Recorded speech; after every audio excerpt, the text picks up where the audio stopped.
All right, welcome everybody to the course. Today we are going to be creating a simple adventure game absolutely from scratch. I'm going to show you every step of the way. And guess what? Even if you're brand new to Pico-8, you're going to be able to follow along and do this. This is the perfect kind of starting point for one of the first things that you make in Pico-8. And I'll explain everything along the way. And at the end, we'll have something that looks like this. And real quick, I want to mention that I have a free Pico-8 workshop available. It teaches you the top 10 essential things that you need to know to make your own games in Pico-8. There's a link in the description below, or you can click the card right here. Sign up for that real quick, and you can check that out to cement some of these concepts into your brain. Okay, let's get started. When we have Pico-8 up like this, we have the console. If we hit escape, we can go to the code editor. We have our 5 tabs up at the top. We have our sprites, we have our map, we have our sound design, and our music. The first thing I like to do is to mock up a game so that we have some kind of idea of what we want to make and what's going to be required. And we're going to keep it really simple today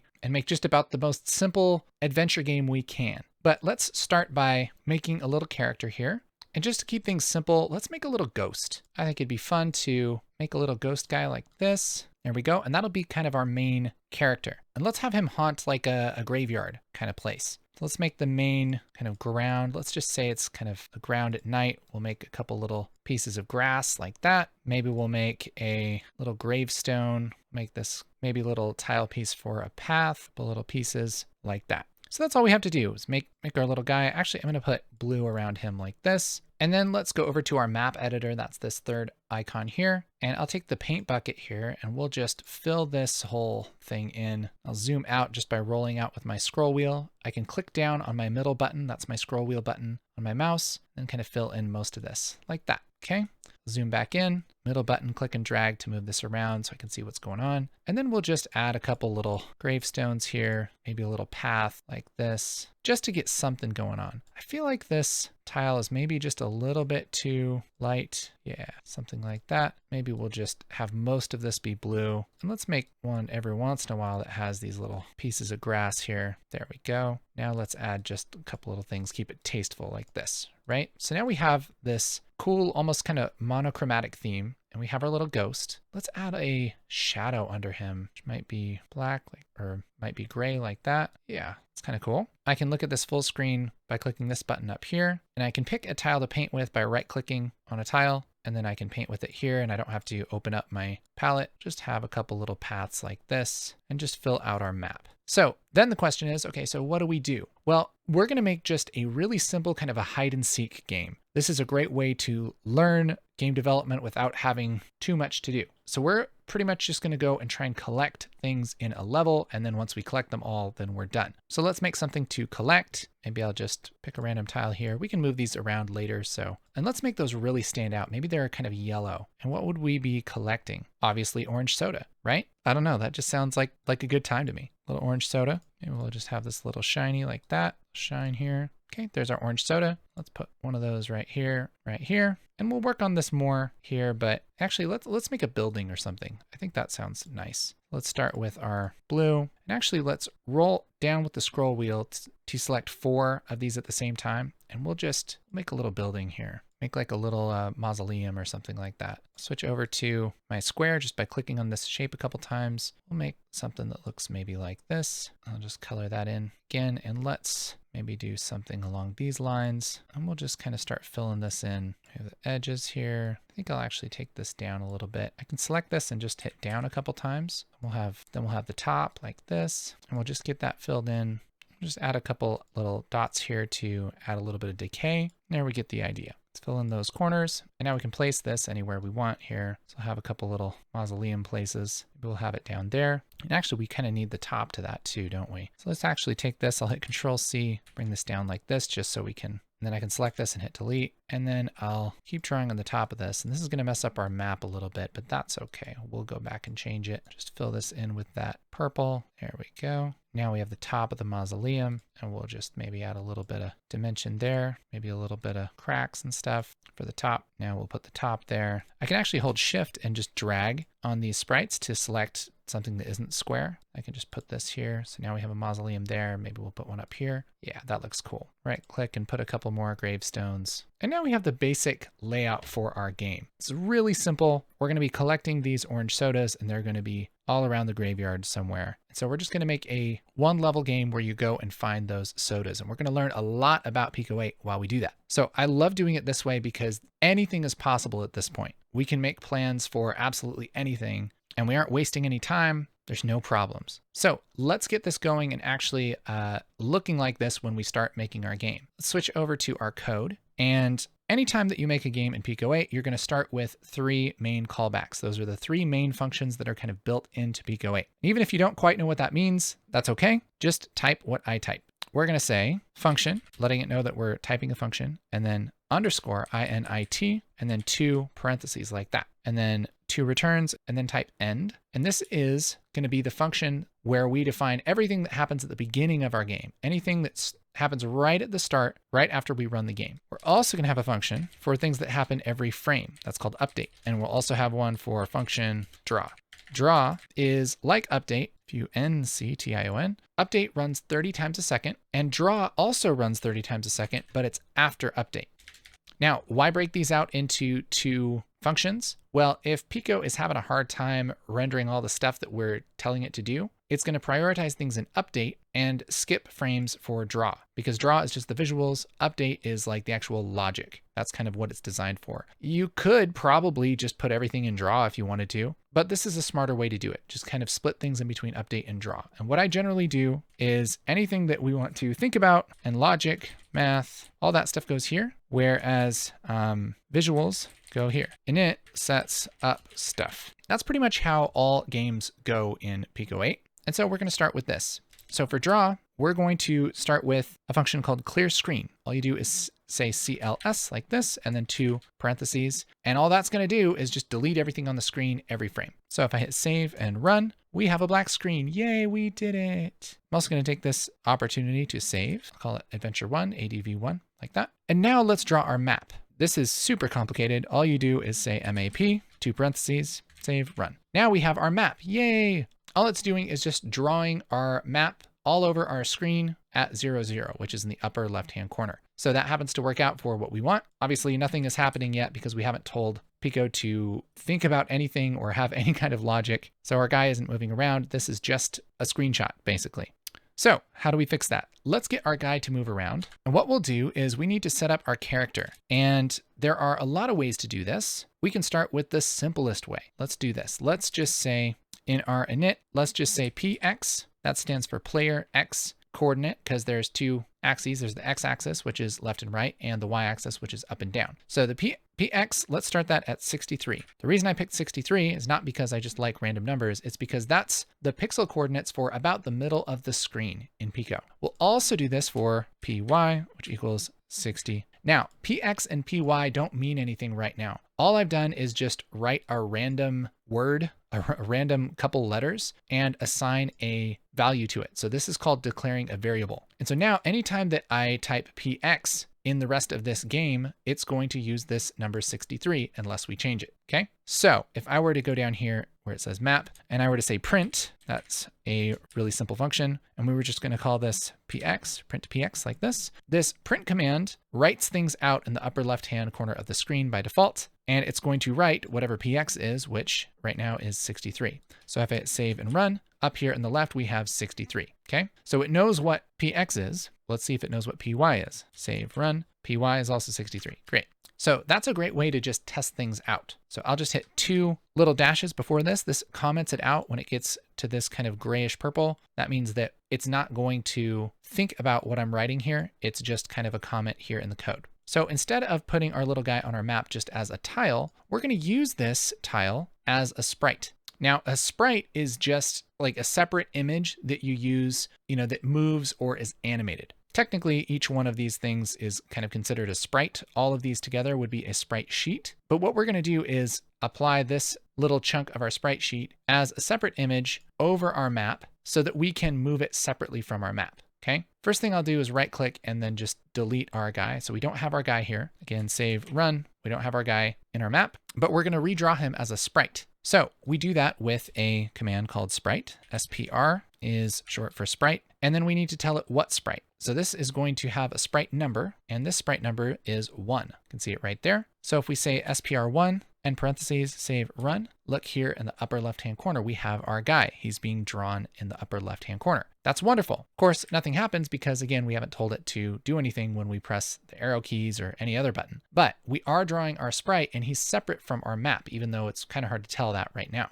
So this command, the first number in this command is the sprite number. But if I hit comma, the second command is the X position, and the third command is the Y position. So if I say 10, 0, like this, that's going to draw sprite 1, 10 pixels over and 0 pixels down. So what's going to happen is he's drawn a little bit over, okay? If I were to switch this, 0 pixels over and 10 pixels down, save, run, he goes down like that. So that's essentially how you move sprites, is you put numbers here. And what we can do is put this px and py there instead of actual numbers, and save and run. And now look, he's in the middle of our screen because px is 63 and py is 63, which puts him basically in the middle. But all we've done is just find a fancy way to put our sprite in the middle. What we really want him to do is move. So we have to add some logic here. So here's how we do that. Anytime that you do logic in a game, you generally have some kind of conditional statement. That means like an if something happens, then another thing happens. And we do that surprisingly by typing if. So if, we'll just say something,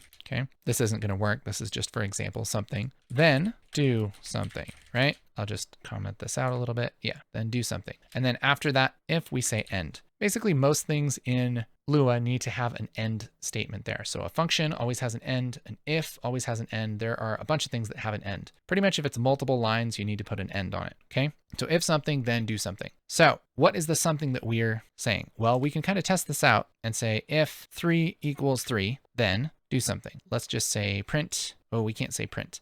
Then let's just say px equals 0. So if this is true, if 3 equals 3, which it is, then set px to 0. So now instead of px being 63, it's going to be 0 right here. So if we hit save and run, oops, I'm actually supposed to put 2 equals here. If you put 1 equals, it's setting a value. But if you put 2 equals, it's testing for a value. So if 3 equals 3, then px is set to 0. Save, run. And now, look, our guy's gone. He's all the way over here because we've set x to 0. So we have a little bit of logic. We have a little bit of brain power happening in our game right now. We'll just hit escape twice to get out of there. And so now let's actually test for something that isn't just true all the time. So how about if button, btn, and let's just say button left.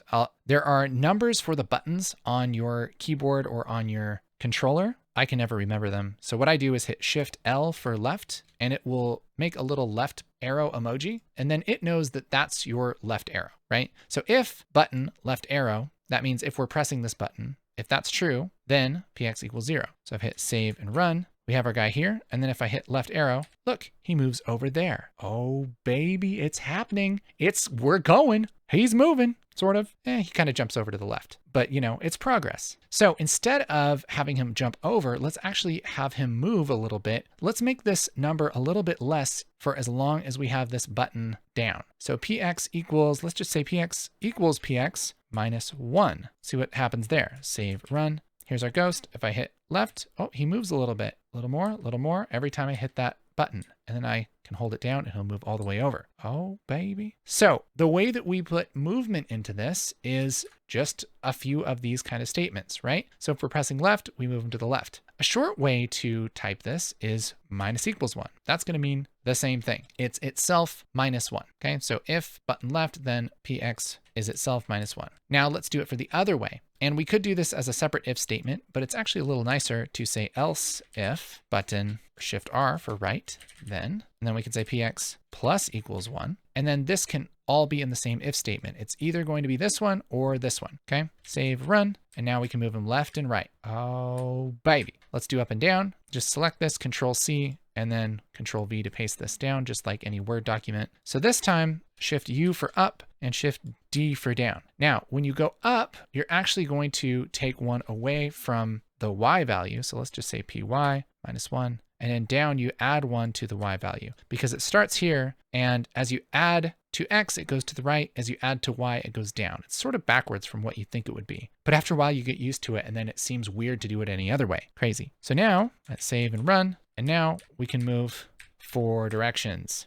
Oh, look at this. It's like almost a game, basically. Cool. Now, one thing, so if you hold down a direction like left or right, and then one of the directions up or down, he goes kind of twice as fast, like that. And in a lot of game engines, there's a way to kind of fix that. I haven't found a great way to fix it in Pico-8. It seems like anytime that you do some fancy math to fix that, it looks jittery and it looks really weird. What I do, instead of having these as 2 separate if statements, is I'll just say else if for all of them. Save and run. And now we can only hit 1 at a time. We can't hit one or the other. It's only 1 at a time. And so that kind of just solves that problem, even though it makes the movement a little bit janky. You know what? It's a retro game. I feel like it's okay. All right, so we have our guy moving around, looking pretty good. One thing I want to fix is we can see as we go over these tiles, we still have that blue background, and we don't really want that. So let's get rid of that. Let's just go over to our sprites, and here, everywhere where it's blue, I'm just going to paint bucket that black. Black by default is see-through in Pico-8. Save, run, and now we have our guy, and he's transparent. He looks nice. There's our man. Okay, cool. So he moves, but he doesn't really feel like a ghost. He feels like he should be kind of bobbing up and down, right? So let's get him bobbing. That's going to involve actually animating this sprite. Now, there's no fancy way to animate things. It's not like you have, movie clips or anything like that. It's all manual here, but it's actually really pretty simple. All we have to do is just take our sprite, and I'll hit Control C and then paste him right here. And we can just lay out our frames pretty much however we want, but left to right is a nice way to do it. And we'll just grab this, just move it down like that, and then add that shadow back in like this. So now as we go back and forth, he kind of bobs up and down like this. That's nice. So let's start with that. And what we have to do is kind of set this to loop based on how many frames have gone by. And so we're pretty much just building our own little animation here. And we have to do that with variables. So let's do that. And actually what I'll do, just to keep things nice and simple, is up here next to this 0, I can hit this plus and I have a new tab. This is really just like a different page of the same script. This is all just one big document, but it's nice to kind of organize things. And if you put comment at the top, we'll just say animation. And I like to put 2 dashes under it just because it looks nice. You don't need those 2 dashes, and let's make our own function now. So we've been using these built-in functions, init, update, and draw, but we can make our own function. So if I type function, I can just make up a function. Let's just call Annie player. Let's see, ANIPLR, like that, end. And then whatever I want to do, whatever I want to happen for animate player goes in here. Okay, so animate stuff. Then we can take the name of this function, I'll just hit Control C, and go back to our main loop, because these are the only ones that are called automatically. And I can decide when I want to animate our player. So let's just actually put this in the draw, and we'll put this right after our sprite draw here. And we'll just hit Control X to get rid of our sprite like that. And then just put this here in our Annie player. So all we're really doing is just moving this line to its own function. Okay. So instead of calling this line directly, we're calling this function, which does this line. If we hit save and run, everything's going to work exactly the same. We're not animating anything yet. We've just kind of set up our little template to be able to do so. So now, because we have this in a separate tab, we have a lot of room,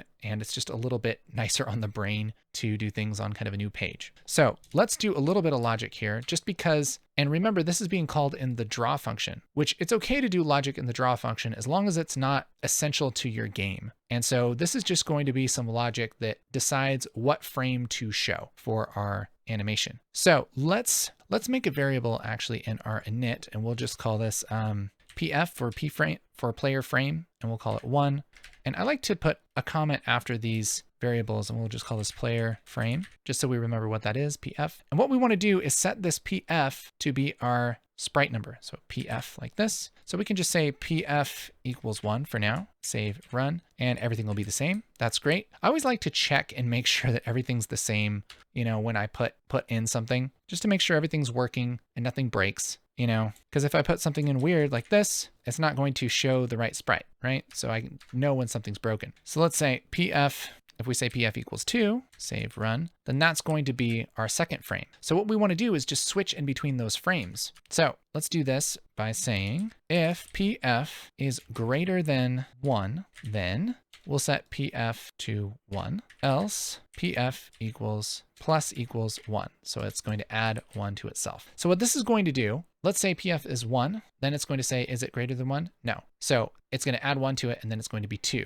Then it's going to draw sprite 2. Then the next frame, it's going to go through, and it's going to, where PF is equal to 2, and it says, is PF greater than 1? Yes. Then PF equals 1. That's going to set PF to 1 here, and it's going to draw frame 1. So if we were to run this right now, it would animate really fast. Let's watch. Yay, he's losing his mind. Great.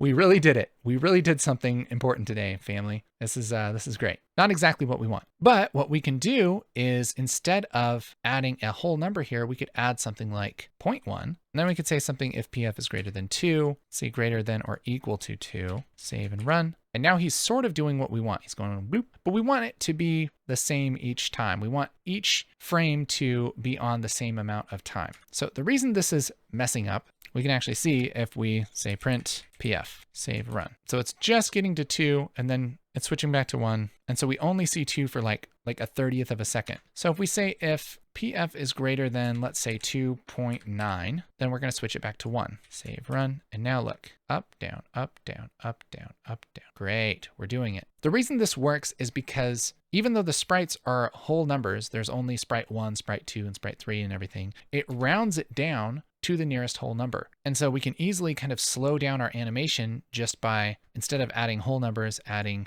these decimals. So I could say 0.05, we'll just say 0.95 like that, save, run, and now he's up and down and up and down. See, that's about right. So now I can move him. Now he has a little bit of animation. That's kind of cool. All right, I like it. So we can get rid of our little debug stuff there. We'll just not print PF every time, save and run. And now we have our little ghost. He can move around. So there's another problem. He's kind of looking to the left, and when he's moving to the left, that looks fine. But when he's moving to the right, it looks like he's going backwards. So let's have him flip depending on which direction we're facing. There's a way to decide if the sprite is flipped on the horizontal axis, which is just a couple more numbers here in this sprite function. So this next one after the position Y is the width of the sprite. That's how many tiles wide he is. So this is just a 1x1 sprite. So we'll just say 1, 1. And then the next one is whether it flips left or right. So if we say true, it does flip, save, run, he's looking the other way now. If it's false, save, run, he's not flipped. So we can switch this based on what button we're pressing. So let's just call this FLI, let's just say FLP for flip, and we'll just say FLP equals false.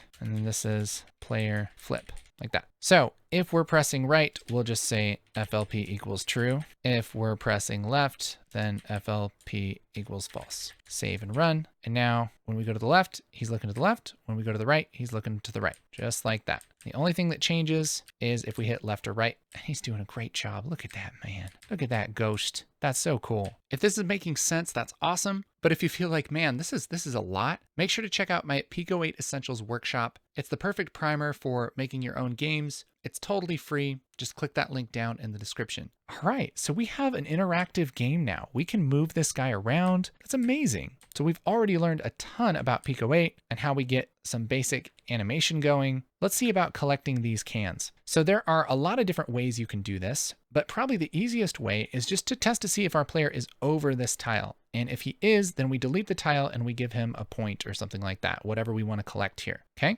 So the way that we test whether something is over a tile is with a command called mget. That's short for map get. You see, anytime that I select a tile here, there are number coordinates. And so that starts at X is 0, then 1, 2, 3, 4, 5, Y is 6. So we're at 0, 0 up at the top, and down here we're at, looks like 15, 13.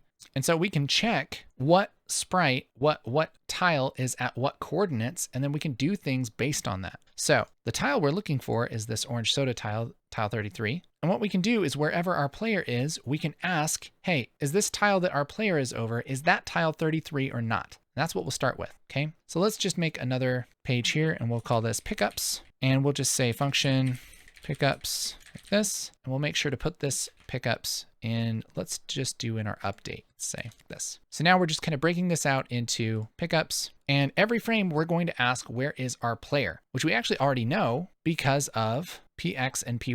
That's our player x position and our player y position. So we already know that, and we can use that to test things. So let's actually put this in the draw function for now, just so we can test it. I'll just hit Control X and put this under any player like this, pickups like that, because we can say print certain things and we'll actually see the print. If we put it in update, then it's going to draw the map over whatever we print, and that's not going to work. So if we say print hello in pickups, save and run, we'll see hello here up at the top. We're not going to say hello. We're going to test where our player is with mget. So mget, and we need to figure out where the player is, not in pixels, but in tiles. So we could just say px, but that's going to be pixels, which is going to be like not 5, 3. It's going to be 5 times 8 and 3 times 8. So what we could do is just divide it by 8, and that would work. And then py divided by 8. And what this is going to do is return the sprite number that we're over. Okay, so let's just say sprite sp over equals this one. Then we'll print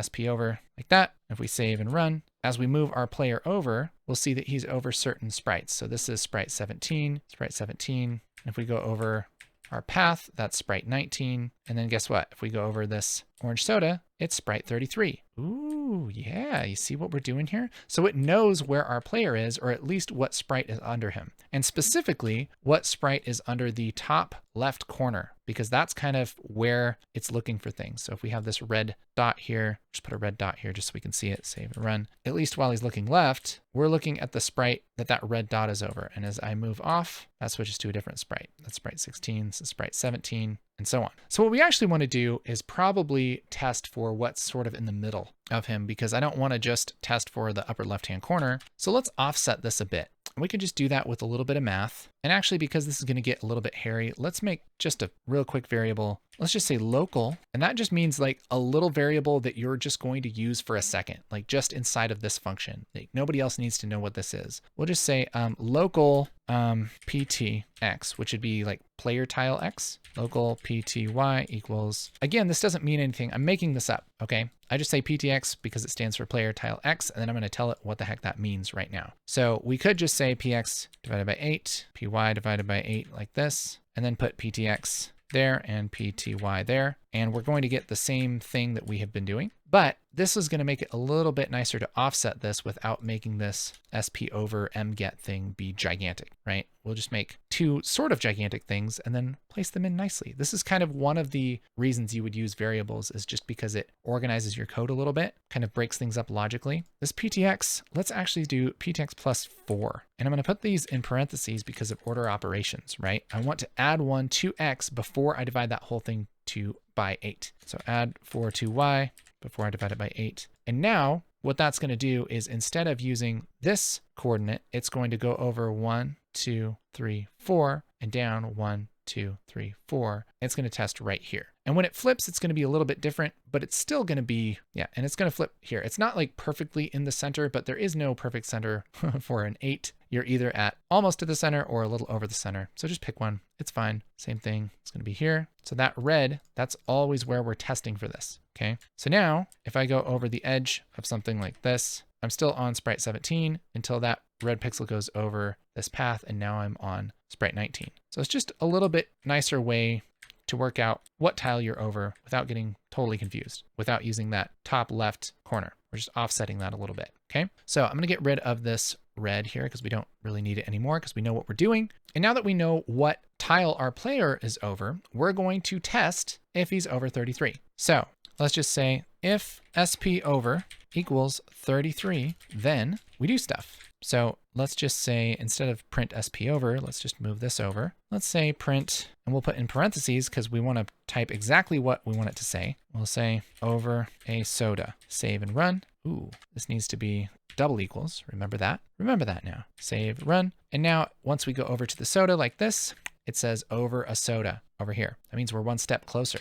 That's sweet. So now inside of this, we can just tell it to do something. So for instance, we could just have the soda disappear. And we can do that with a command that's similar to mget. It's mset, and we'll say ptx, pty, but it has a third argument, a third little number here. And let's just set that to whatever we want to set it to. Let's just set it to 17. 17, like this, save and run. And now as we go over to the soda part, he disappears. Same up here. go get a soda, disappears. Oh, baby. Yes, that's like part of what we need to happen.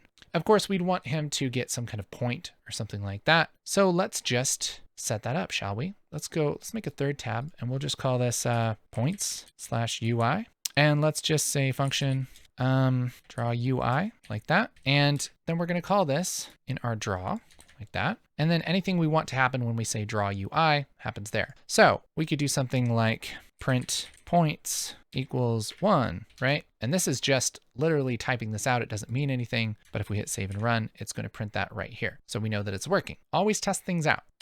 But we need to set a variable so that we can update our display with our points. Now, we could totally just set one up here, but I'll show you a little trick. Let's actually make another function. We'll just call this init UI like this, 2 parentheses, and we'll take this and define this function, and we'll put this up above our other function here, function init UI.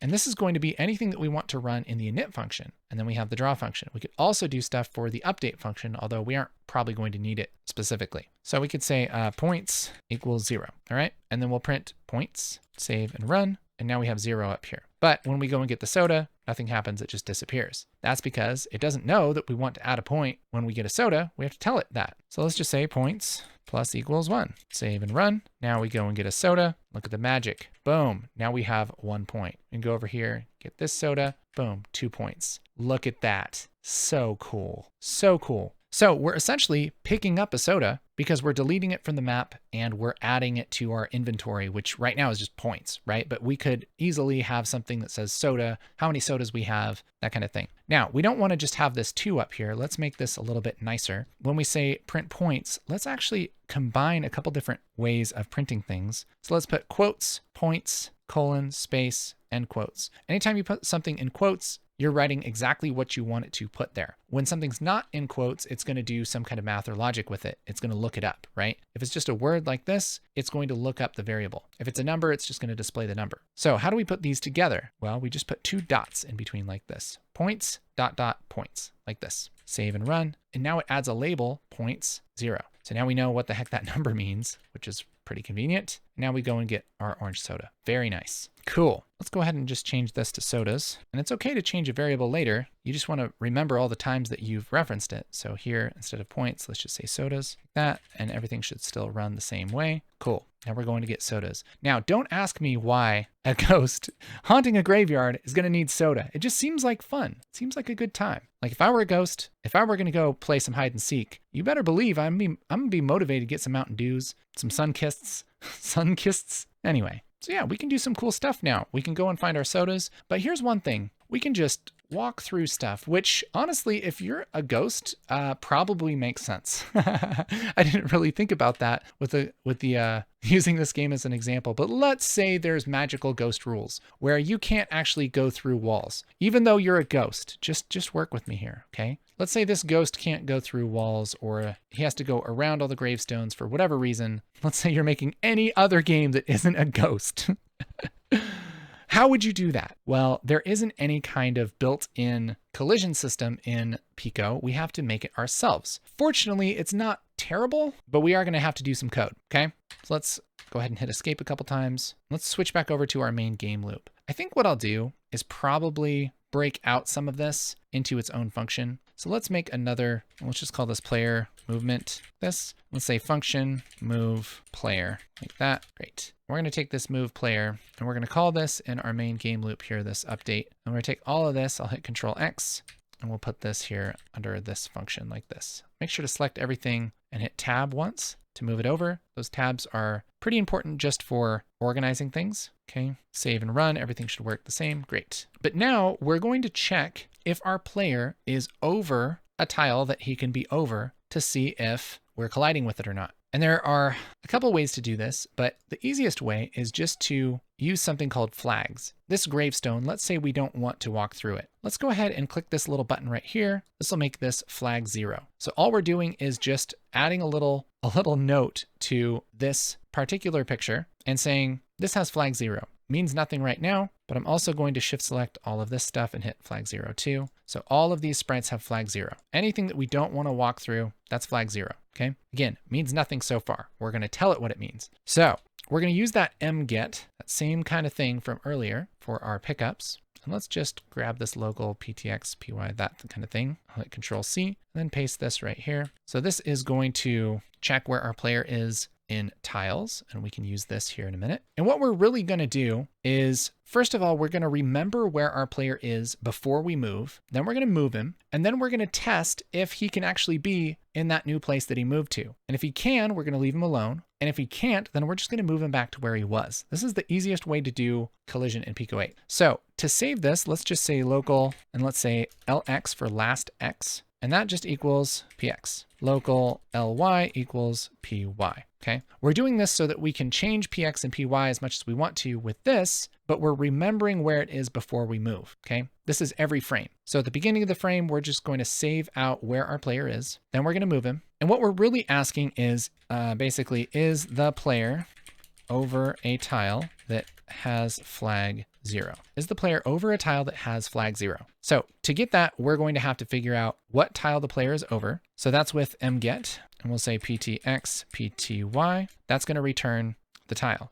To test for a flag, we have to put this inside of something called fget, F-G-E-T. And fget is looking for a sprite number. If we said fget 18, we can test for any of these flags. We're going to test for flag 0. So normally we would do something like fget f18, 0. So sprite 18, and we're testing for flag 0. And this is going to either be true or false. Does it have the flag 0? Yes or no? So we're going to, instead of 18, is real quick, we're just going to look up the tile that our player's over. And if that has flag 0, then this is going to be true. If he's not over a tile that has flag 0, this is going to be false. So we can put this in an if fget blah, blah, blah equals true, then we do stuff. What do? Well, we actually just move him back to where he was, LX, and that we already stored as LX. So we could just say then px equals LX and py equals ly. And I know once you get deep in the code, things can get really intimidating like this. Again, if you're new to Pico-8, make sure to check out that Essentials course. It's free. There's a link in the description. But let's go over this one more time just to wrap our heads around how this collision stuff works. This up here, all we're doing is figuring out what ptx and pty means. We're just doing some math to test what tile we're over. Okay, this is kind of stuff we've already done. The actual magic happens here with local LX. This is saving where our player is right now on the X and Y axis. Then we're going ahead and moving him if we're pressing a button. And then after he's moved to his new position, then we're saying, okay, is the sprite that our player is over, does that have flag 0? If it does, then just move him back to where he was. Pretend like none of this ever happened. And if it's false, then don't do anything. Let's see if this works. Save, run. And now we can move here,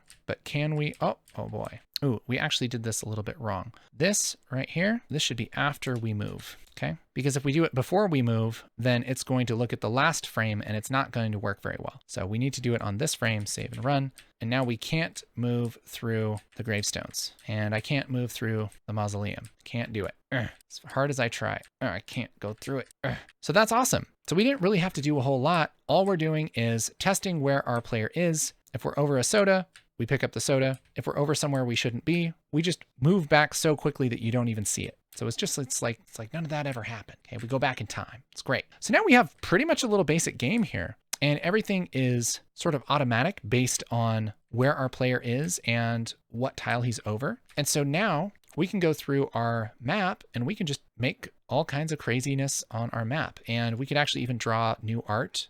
You could draw something like a wall or a fence. Let's draw a fence. I like drawing fences. We could draw like a little wall piece, maybe like this. And then we can place these of a little wall. And as long as we tag this with flag 0, save and run, we can't go through the wall. And so we've really kind of built a lot of the stuff that you need to actually make a functional game. It's pretty much just, you have your map, you have your character, and you let him move. You can animate the character. We have little pickups that we place on the map. We have a way for him to score, and we have places he can go and places he can't go. Things that he has to go around, things that he can go through, all of that. So those are really the main concepts, the main building blocks, I would say. The only real other thing that we need is a win or lose start kind of condition. So how do we do that? Well, the best way to do this is to have all of these things that we've had happen so far be based on a state. Now, I don't mean a state, like Alaska and Arizona, right? I mean a state like a state of being. So in our init, let's just make a new variable called state. State equals play, P-L-A-Y in parentheses, in quotes. State is play. Now, we're only going to do update stuff if the state equals play. So if state equals play, then we do our move player like that. Same thing for draw. Let's just do this after clear screen because we're pretty much always going to clear screen no matter what state we're in. And we'll end that if. So now everything should go the same, should work exactly the same. Great. But if we start with a different state like start, save, run, we just have a black screen. So this is how you make other screens, right? So we could start with start, and let's say if state is play, then we do all this. Let's say else if state equals start, then print start screen like that. I'm just printing the words start screen, save, run. So it starts with start screen, right? Now we can't do anything because we don't have any logic here. So we need to do a similar thing for update. So let's just say else if state equals start, then let's just say if button P for button pressed. That makes sure that we can't hold down the button. It just fires it once, which is good for things like this. And I'll hit Shift X for button X, then state equals play. So all we're doing is when we're on that start screen, if we hit X on the keyboard, we're going to switch the state, the game state, to play, and then it's going to go back to its normal playing mode. So if we hit save and run, this is start screen until I hit X, and now it switches to normal play mode, right? Cool. So we can customize the start screen however we want. So we can say press Shift X to start, and print we can add coordinates to also. So maybe let's make this like 30 over and I don't know, 60 down, let's say, save, run. Yeah, so that's roughly in the center. We can mess with it to center it, but yeah, pretty close, just like that. So now we need the end state. So once we collect all of the sodas, our game's over. And so let's just say goal equals 2. So that's how many sodas. Okay, let's just say there's 2 sodas. In fact, after we get our pickup, let's say, let's check and see if sodas is the amount that we're looking for. So if sodas equals goal, then let's say greater than or equal to goal, just in case, greater than or equal to goal, then we're going to switch our state. State equals win. Okay. Now we have to define what win is, but let's just make sure this works. Save, run, X to start. We go get 1 soda. And then if this works right, we're going to collect this other soda and then it's going to give us an error. Oh, it switches.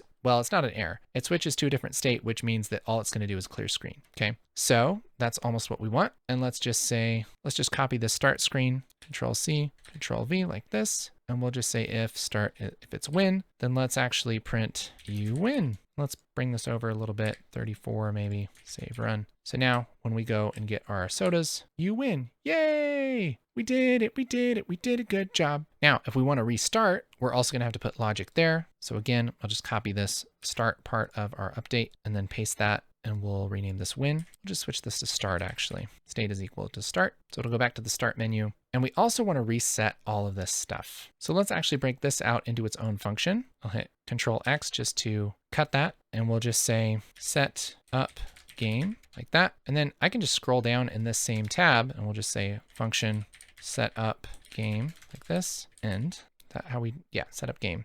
So this is going to do the same thing, but it's going to let us easily reset things if we need to. Set up game. So we'll just run that setup game again right before we actually go back to start. And now this should let us collect both sodas and we should be able to win. Yay. And when we hit X, we'll go back to start. Then we hit X again. And now our sodas are reset. Our guy's still in the middle. Ooh, but look, our sodas aren't on the map. Oh no. Well, that's because what we're doing is we're resetting that map each time, which is too bad. So we're going to do one more thing. And this is kind of an advanced thing. This is pretty crazy just to reset our map.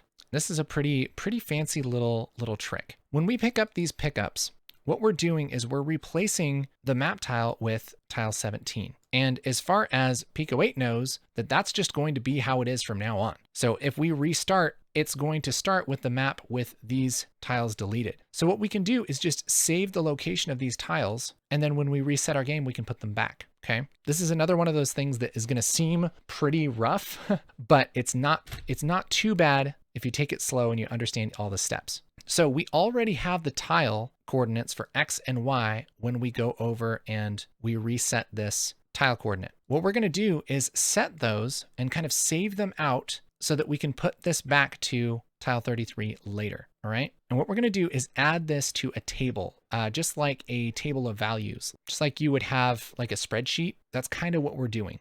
and we're going to say add, and we're going to add this to a table. And we don't have a table made yet, but we're going to make a table here in a second. But we'll call this Putbacks. Okay, add to Putbacks. And we're going to make 2 curly braces here and then an end parentheses. These curly braces, this is a table in itself. So we're about to make a table called Putbacks. In fact, let's just do that real quick. Here for setup game, let's just say Putbacks equals 2 curly brackets like this. This is an empty table. Normally, what you would do for a table is you'd have, 3, 6, it saves this list of numbers, okay? You can also have a list of lists and a list of lists and all of that stuff, okay? You could have a list of words, dog, cat, that kind of thing. But we're just making a blank list. Even if you don't quite understand this, just put it in like this, okay? Putbacks equals 2 curly braces with nothing in between. Let's go back to our pickups. So normally what we would do would be like, if we want to add something to our table, is we'd say add, and then the name of the table, and then comma, whatever we want to add to it. So we could say 4, all right? And what that's going to do eventually is make a table that looks like this, right? And then next time we run this, it's going to add another 4 to it like this. And it's going to be just a list of whatever we put in that table. But instead of doing that, we're going to actually put a table in here, has these values in it, ptx and pty. So ptx, pty, like that. This is going to store the position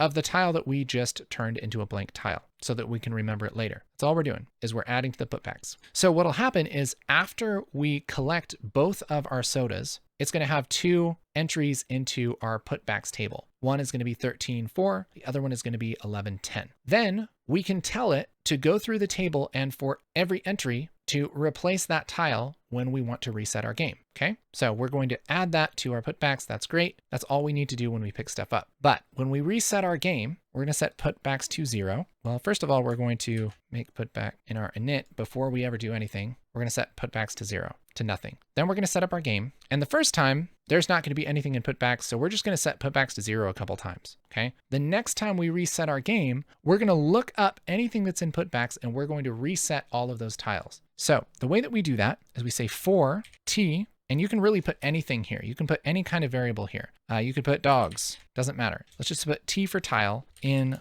all putbacks do. This is called a for loop. A for loop repeats itself a bunch of times. And you can have a for loop that repeats for a certain amount of numbers or for a certain count. But this one will repeat for every entry in this table, okay? T is going to be the variable for anything that we put in the table. So what we can do is say mset, which remember is map set, t, and then square brackets 1. That's the first entry in our table here that we saved. In our table here, that's ptx, and then t2 is going to be pty. So comma t2, like this. And then we need to set it to something. This is exactly like what we're doing here. So instead of 17, we're going to set it back to 33, okay? 33, like this. Just instead of saying ptx and pty, we're going through every single instance of ptx and pty. So one would be x13, y4. The other one would be x11, y10. And we're setting each of those to 33 again, okay? I know this is a lot. There's a lot here. Tables are really, really important and very useful. We go over tables more in the Pico-8 Essentials workshop. Make sure to click that link in the description and get that for free. Let's make sure this works. Save, run, X. So I'll go back and get these guys. You win, X to start, and then look, we have those back. So it's looked through all of the putbacks and put those back. And what's nice about this is we can make a bunch of these, right? We have 1, 2, 3, 4, 5, 6. Make our goal 6, this, save and run. And now we can get 6 sodas, and it's going to save that location every time we get a soda, saving that to that invisible table. Once I get all the sodas, it's going to say you win. And then when I hit X to restart, it's going to reset all of those sodas. If I didn't have this, if we had this, if this was not a thing, save and run, I could go through and get these sodas. Oh, baby, it's great. But then once I restarted, the sodas are gone. So that's why we need something like this to go through and just put everything back when we reset our game, okay? Anything that you need to reset like that, you have to do something like that. The other option would be just to have it completely restart the game. Have somebody actually quit and come back, which isn't the best thing to do. You want to just save that state and go back. Now, to clarify this a little bit, here's something that might make this clearer. I can also define variables inside of a table. So I could say x equals ptx and y equals pty. And then when I'm resetting this, I could say t.x, that's the x property of t, and t.y. And this is going to do the same thing. It just might make more sense in your mind. I know sometimes it does for me to think about something having, an x coordinate and a y coordinate rather than looking at the order of the entries in a list, which is what you're doing when you do the square brackets 1, 2. So this would be square bracket 1, this would be square bracket 2, and so on. But it's kind of nice to define it like this because then you don't have to remember the order of stuff. You can just look up x or look up y or whatever. And again, for this t, this was always really confusing to me when I was learning for loops. T is just the variable for whatever entry you're on. This is going to loop through multiple entries. So if you have 5 entries, let's say the table looks like this, 1, 2, 3, 4, 5. Then the first time it goes through, it's going to look at this one and it's going to do